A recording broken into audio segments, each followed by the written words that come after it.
Құрметті ата-аналар, Өскемен қаласы полиция басқармасының қызметкерлері ескертеді. Жаз мезгілінде балаларды үйде ашық тереземен тіпті аз уақытқа да жалғыз қалдырмауды сұраймыз. Терезедегі москиттік торлар ауыр салмаққа есептелмегендіктен балалардың терезеге шығуы қауіпті. Бұның соңы орны толмас ауыр жағдайға душар етіп, тіпті қайғылы жағдайға да әкеп соғуы мүмкін.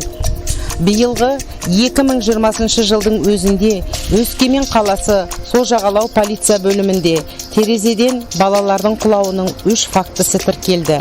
Соның біреуі қайғылы жағдайға әкеп соқты. Құрметті ата-аналар, бала тәрбиесіне жете мән беріп, сақтық шараларын қолданып, қауіпсіздік ережелерін сақтауды ұмытпаңыздар. Айдос!